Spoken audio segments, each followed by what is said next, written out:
Hey, what's going on? What's this aftermath crap? Thawing out your chickens. I'm not frozen. I'm warm as toast. Well, I got a little cold. Well, so did I the first night, but Tree stepped up to the face and kept us warm. Really? Yeah, oh yeah, we were warm as toast. Yep. Well, hey, where we at? Where we at? Goodbye, chickens.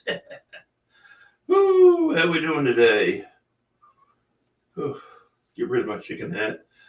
In honor of this freeze, I got my beanie on today. Yeah. It was cold. It was cold. That's a fact. It was. I'm running a little bit late this morning. I night before last was a really bad night of nerve pain.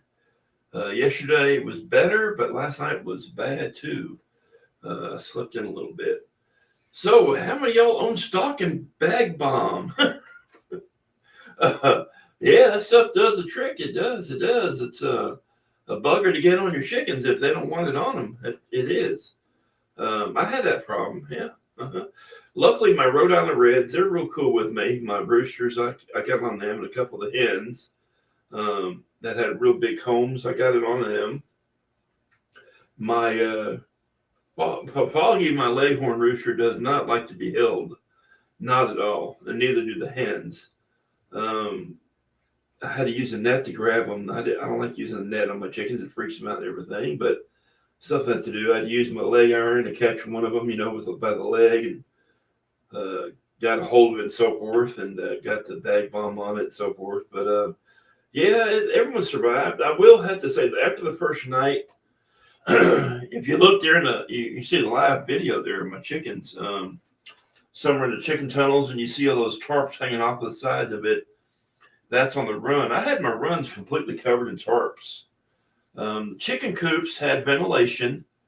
If you look on the back side of that chicken run, you'll see the coop facing in a different direction. It's got the north side on the back side, which blocks the wind, the north wind, but there's ventilation all on the top there. And the sides are all closed off, but there's ventilation at the top. The run, there's little bits and pieces, openings and so forth for ventilation. My other coop, number 3, it was completely closed off except for some side areas. But in that coop, there was 25 chickens side by side. So they were warm as toast with all the body heat. I wasn't really worried about them. And then their run was completely wrapped in tarps when they got up in the morning.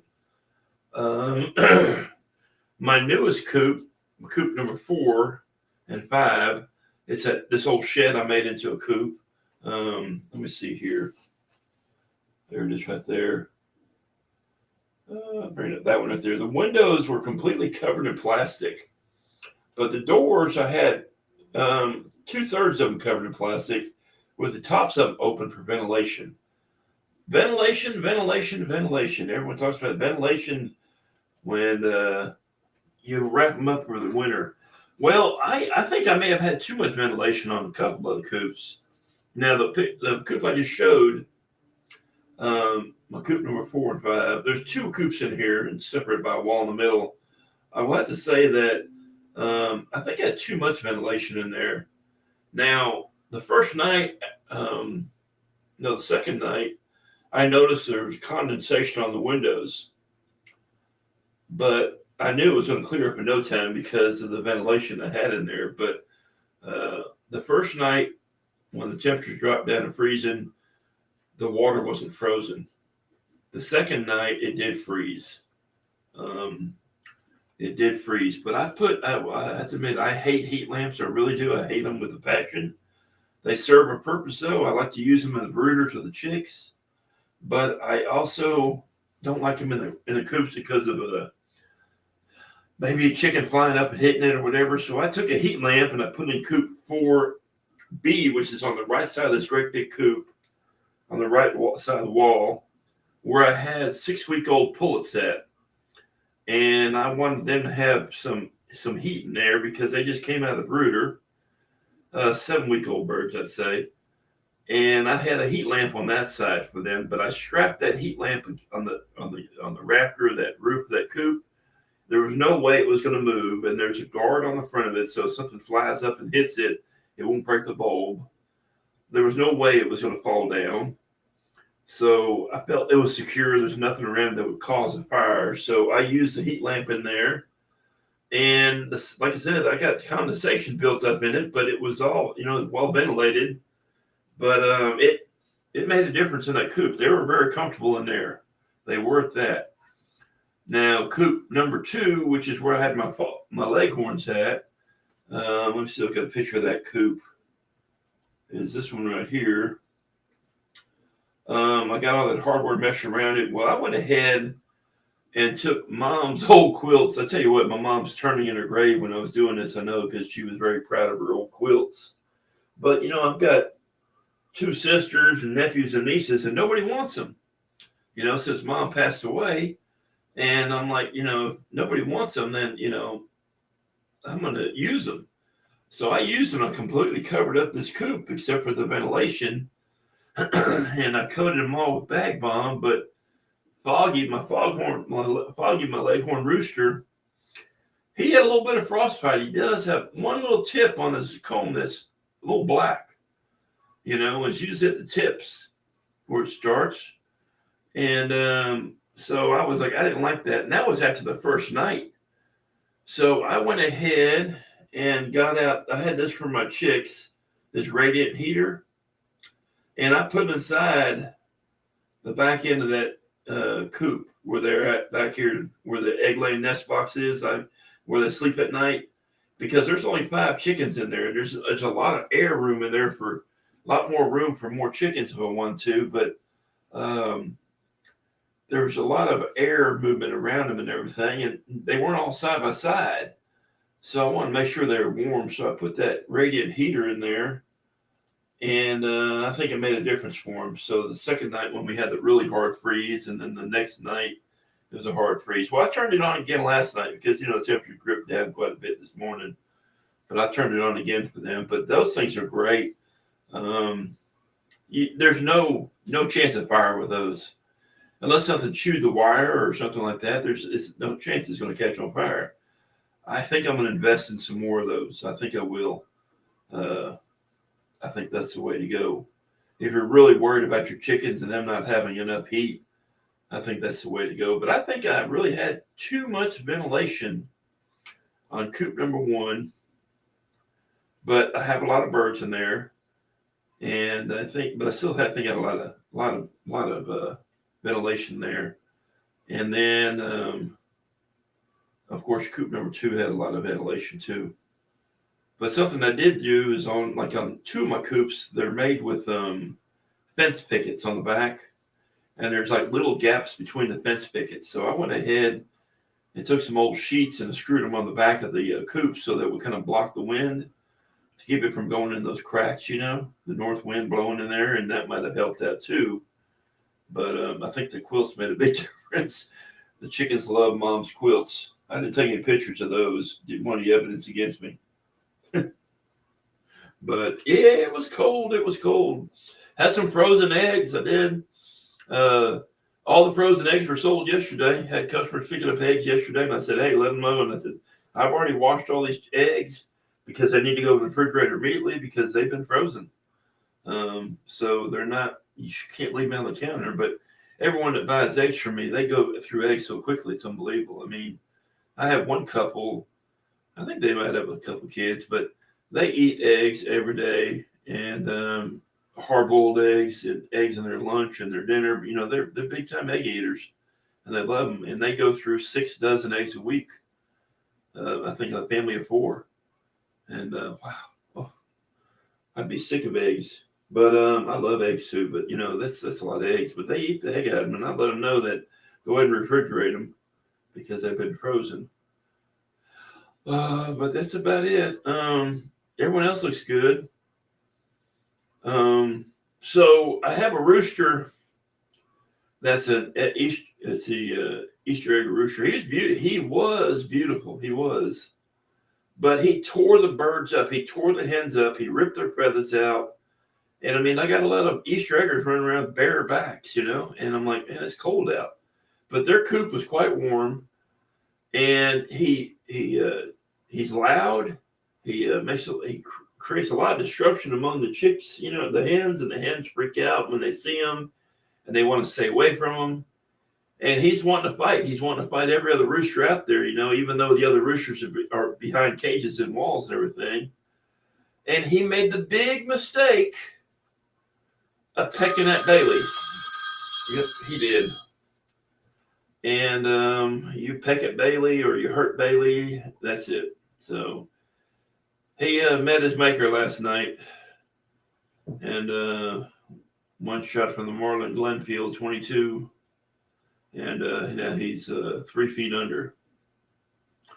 But yeah, it's like no big deal. I just I didn't care for him. Tearing up the hens like he was, and I have another rooster in there with those hens, and they don't fight each other. They don't. But the other one is Gooster, my rooster.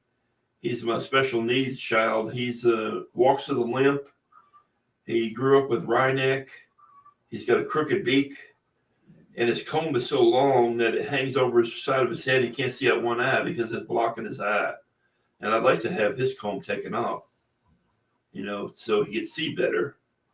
But he's he does the job, but he's in there with him, and so he'll feel better. So goodbye him.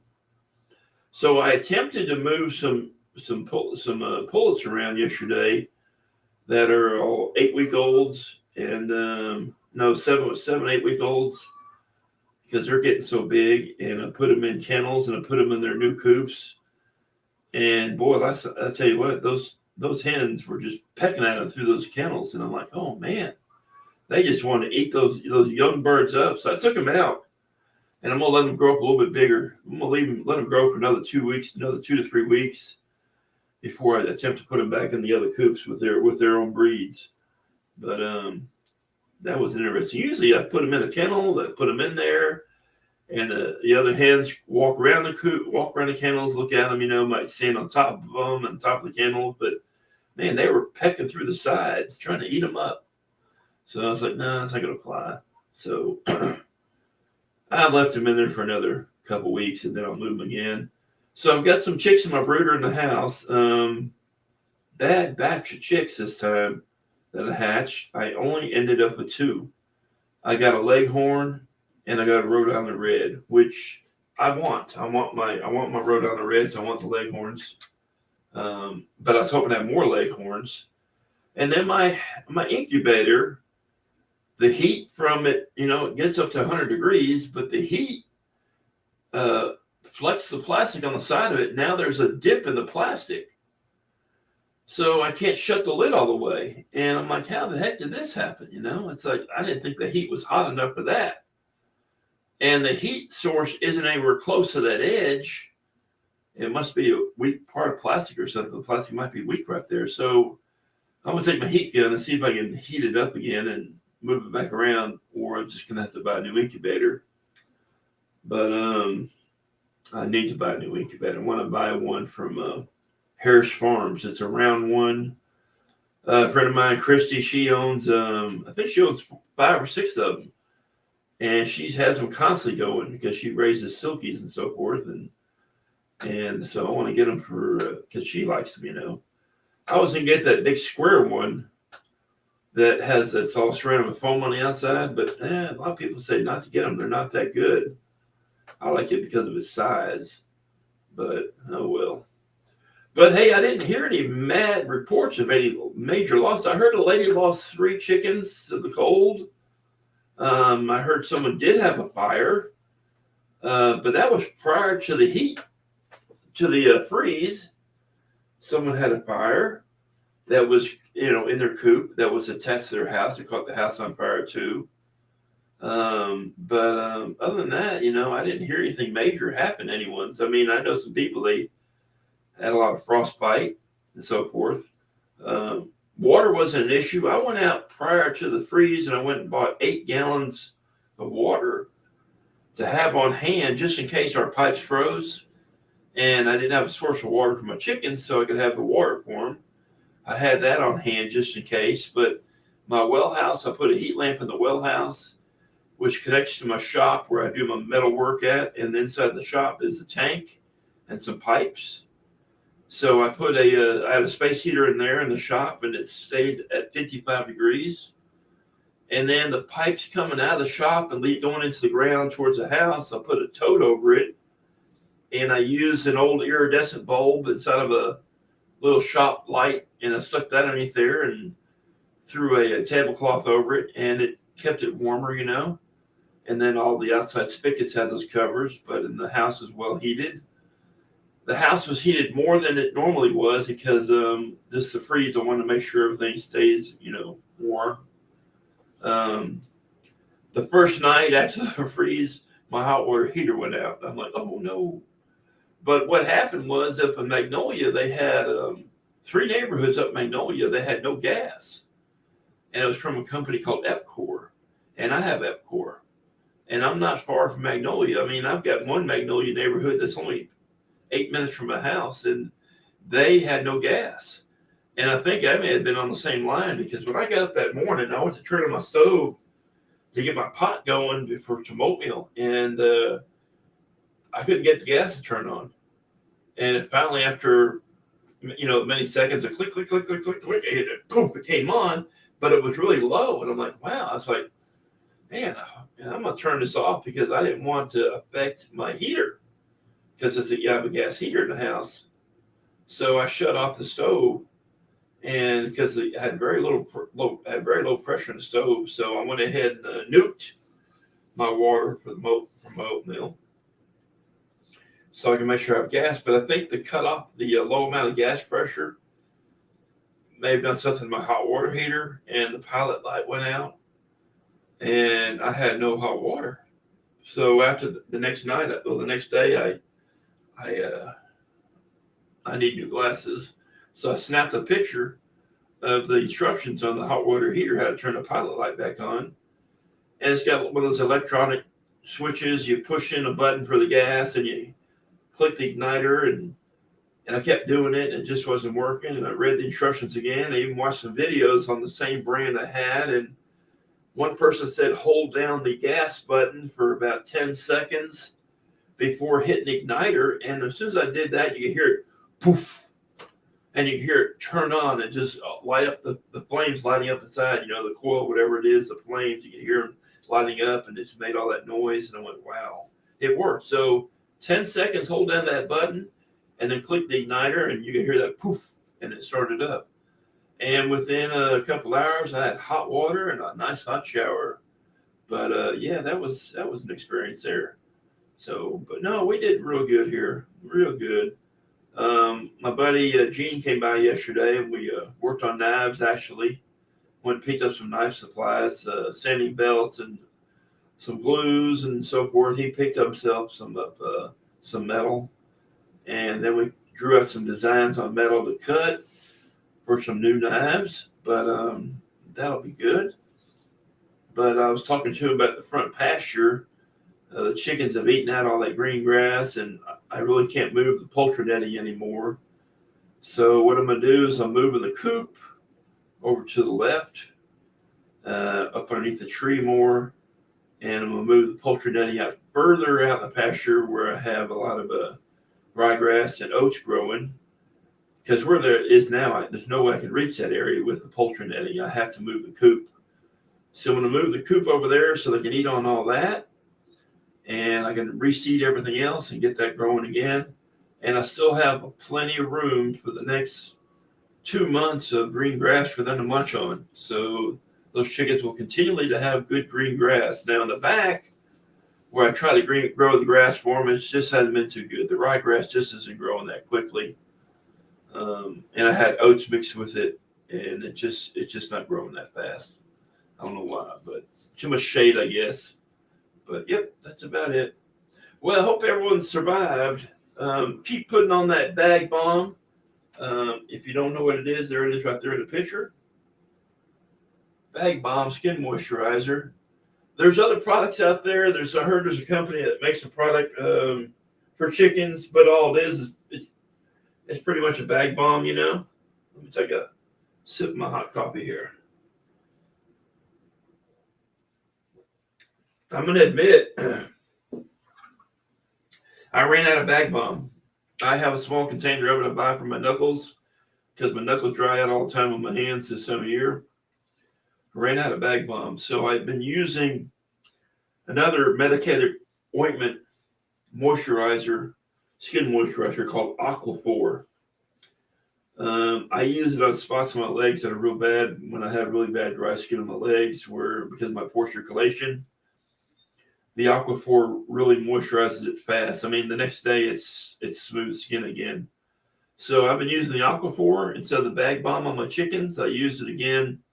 I applied more onto the leghorns, and I kind of liked the Aquaphor better because it was thicker.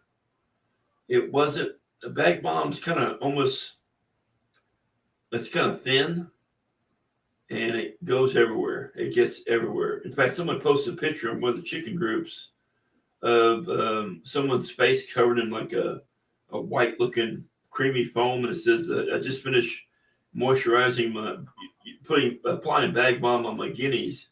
It's kind of funny because they do make a mess and they want to throw it everywhere. But the Aquaphor, which is a skin moisturizer, it's a petroleum base, I believe, like your Vaseline is, but it's medicated. And I've been using it for years on my legs. And I tell you what, when it comes to my legs and wound care and products on my legs, I know quite a bit about it because of going to wound care for 25 years. I'm serious. I've been going to wound care center for 25 years. Sometimes, some years, I went to the wound care center once a week for a whole year trying to get my legs to heal up. And they would use everything on my legs to test it out. The best moisturizer that I have found for daily moisturizing is Cetaphil. They sell it at Costco. You can buy it on Amazon as well. It's Cetaphil, Cetaphil moisturizer. You got to look at the ingredients. If your moisturizer has a lot of alcohol in it, the reason they have alcohol in it is so that bacteria doesn't build up in the moisturizer and the lotion. If it has a high amount of alcohol in it, well, guess what? You apply it, it feels good, and that alcohol dries out your skin even more. So you have to use more of the moisturizer, which means you'll need more of the product. So the higher the alcohol content, the drier it dries out your legs again. So you have to use more moisturizer, which means they sell more product. Where Cetaphil has just enough to kill bacteria and not continue to dry out your skin. Cetaphil is the best stuff I have found. I use it every day, every night.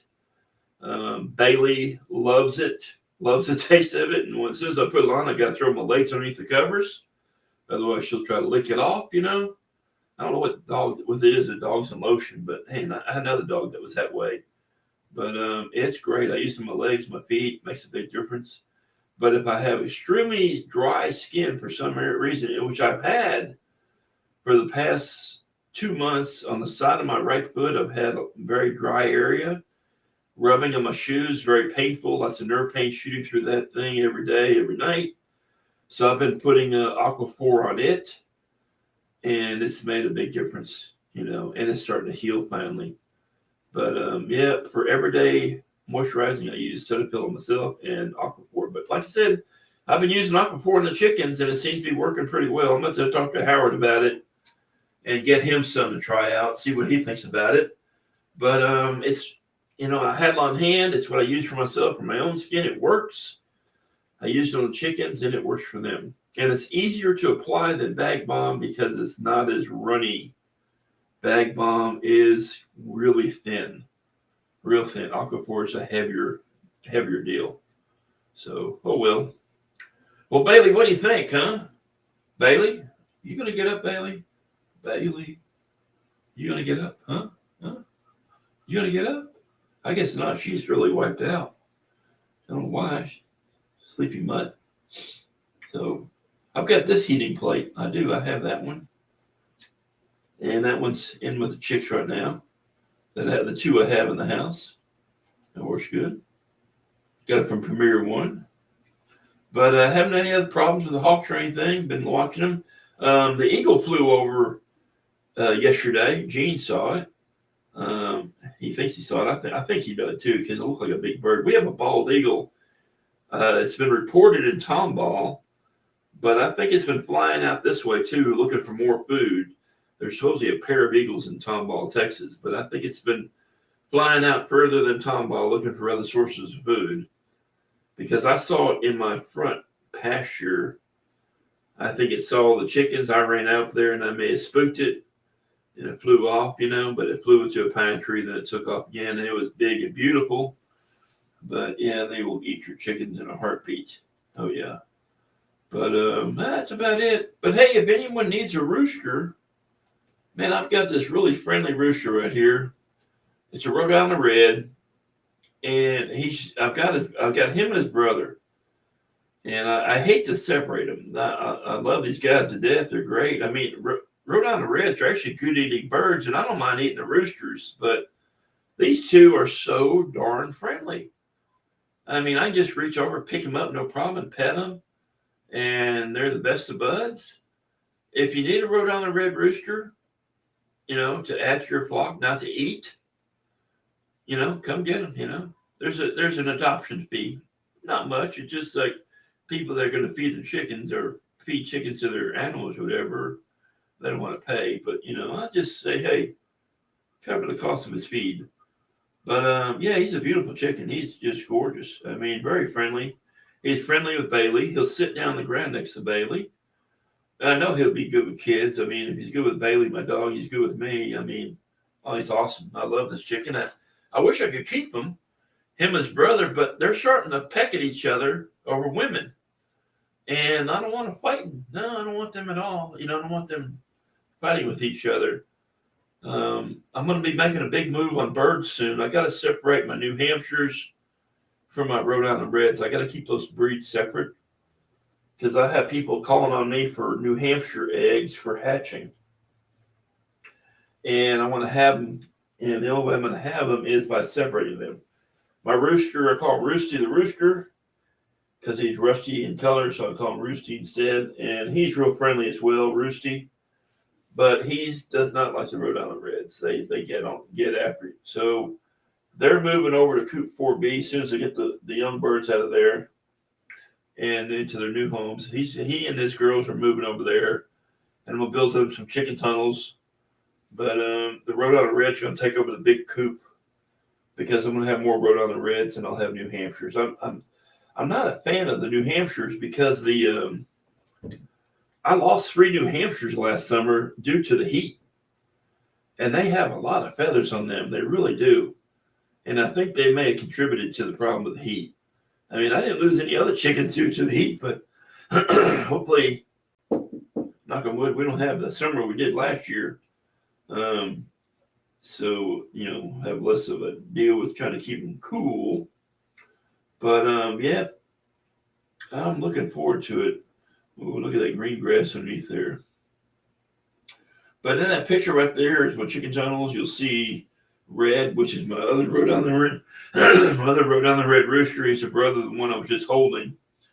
Red hangs out in the cubicle, out in the tunnels all day long, just to stay away from Roosty, the New Hampshire rooster, because Red's not a fighter. He doesn't like to fight. He likes his hens, but he's not a fighter. He doesn't want to fight Roosty. Roosty's the dominant chicken, so I need to separate them. And once I get them separated, they'll be a lot better. But in that picture, you'll see the Rhode Island Red hens, and you see the New Hampshire hens. I do have a couple sex links with them. The sex links will stay with the Rhode Island Reds, but all the New Hampshire hens will go with Roosty, the New Hampshire. But oh well, I got to get to work. I got too much to do. Y'all have a great day. Have a great weekend. Oh, excuse me. Man, I tell you what, my egg production's still doing good. Egg sales are good. I've got people coming by today to pick up 12 dozen eggs, and then I'll be out again. I think I have 8 eggs left, but I'll get another 2.5 dozen eggs a day today, so I'm good. All right, y'all. Let's see here. I saw someone on chat. Who's there? Yeah, they write. It's John Doe writes. It's cold. Yes, it is. It is. Wonder who that is. John Doe. Who knows? Ooh, have a sip of my coffee. Hey, real quick, I have a electric smoker. I should have a picture of it here, but I don't. I have an electric smoker that my mom gave me. Do you have a picture of it? No, I don't. I don't. Mom gave me this. My mom gave me an electric smoker 7 years ago, and it's made by Masterbuilt. It looks like a little door room refrigerator. It's up on legs, and it runs off of Bluetooth off your cell phone, so you can sit in your house and monitor the temperature, change the temperature, change the time and all that. And it uses wood chips, and that's what you use for years. So I started reading about it, and I had a great big steel barbecue pit I bought, and I got a real good deal on it. And I used a gift card to buy it. Well, I sold it because it was just too big. I mean, it had a great big upright smoker, and I could probably cook 15 briskets on it if I wanted to, but it's just me and Bailey, and maybe sometimes a friend over. But it's just too big of a pit. So I sold it and made money off of it. And I had this electric smoker that mom gave me. Well, I'm reading about it, and people are using these older electric smokers, and they're putting those pellets in it that they use for the Traeger grills and all that, the Traeger smokers, the pellet smokers. Well, you can use those pellets in these old electric smokers, and it works really good. I have to say it worked better than chips. And the chips, you usually have to soak them in water and let them get wet, and then put them in there and then get all over your hands and everything. Well, the pellets really work good. And I mean, they produce more smoke than the chips do. And I love oak, and I got oak pellets.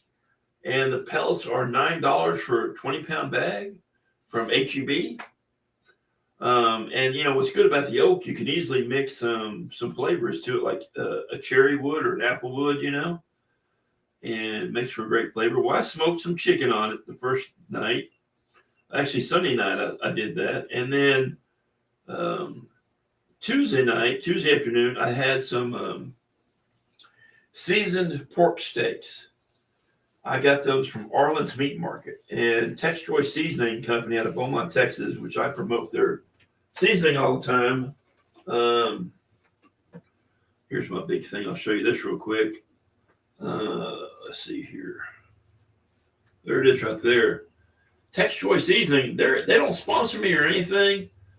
I've been using their seasoning for years. Tex Choice Seasoning. This is their special barbecue seasoning rub, and I use this on chicken.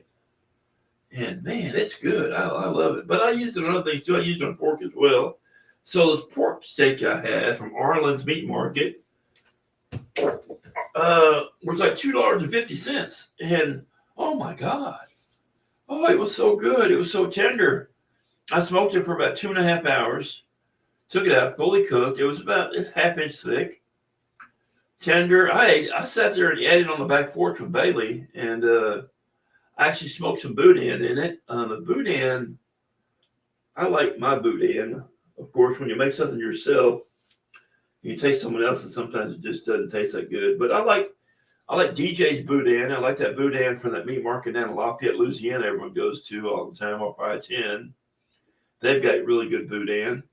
But this meat market's boudin, I wasn't too impressed with it. It had a kind of a vinegar taste to it. And I always smoke my boudin because I like the smokiness to it. And it wasn't that good. It really wasn't. I won't be buying it from them again. But I like to try everyone else's boudin because I love boudin. I do. But DJ's, I love DJ's the best. They're good. Yeah. And I like my own. I do. I don't use liver in mine. I use straight pork, so I don't have liver in there. But I have straight pork in mine. But yeah, I like it smoked.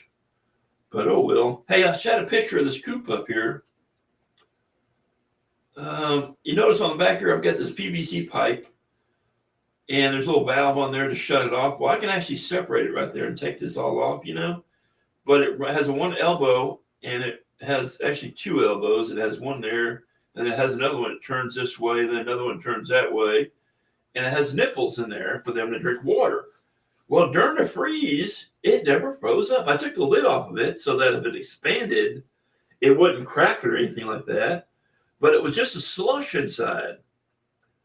And I refilled it, and you could hear it was all slushy, but it wasn't frozen during the freeze. And I mean, we had some, I mean, it was all exposed pipe. I mean, there was nothing covering it up, but I took the lid off so that if it expanded, it wouldn't crack any of the pipe. But they were drinking it. They were at that, drinking that. And I refilled it for them as well. But yeah, that worked out real good.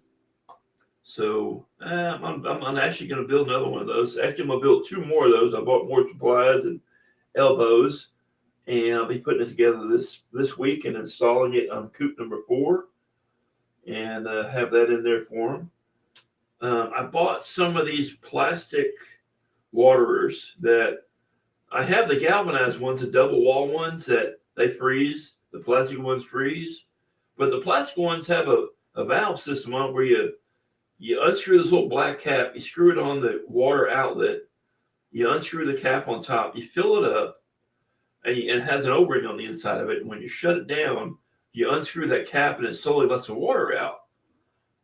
Well, it's just the water gets dirty inside and out, and that tray gets full of dirt and everything else, and I don't like it at all.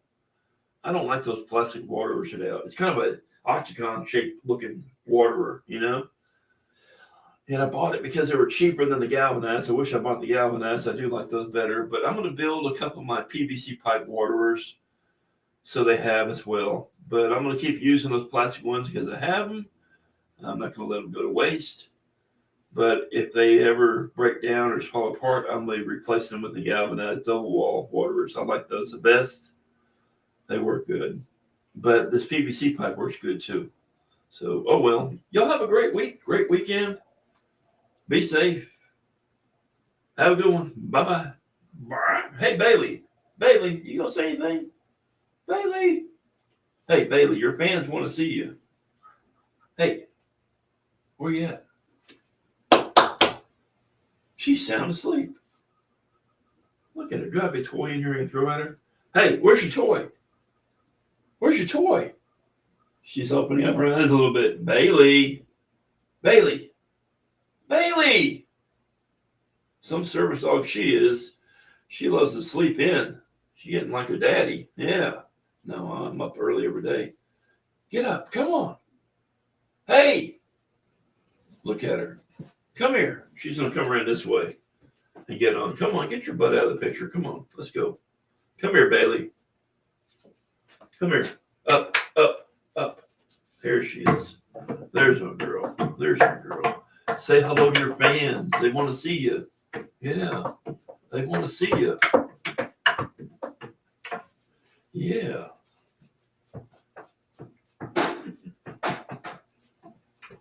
You're a good girl. Yeah, you are. All right. Well, Bailey says goodbye. Y'all have a great weekend.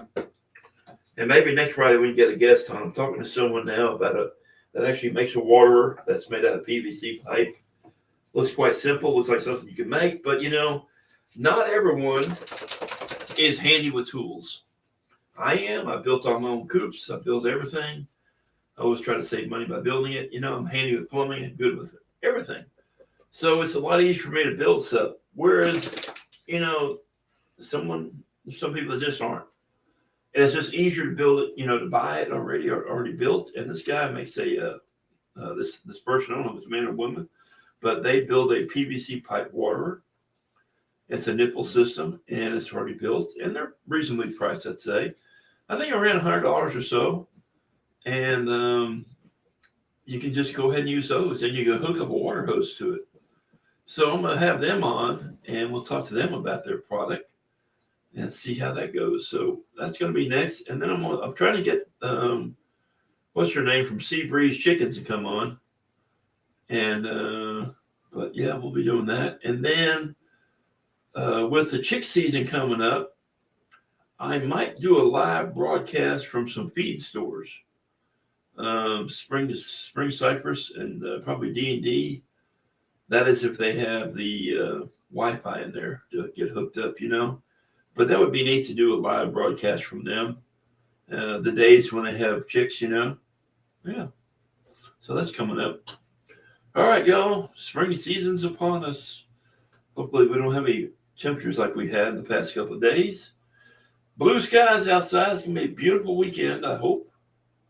All right, y'all. Have a good one. Bye-bye.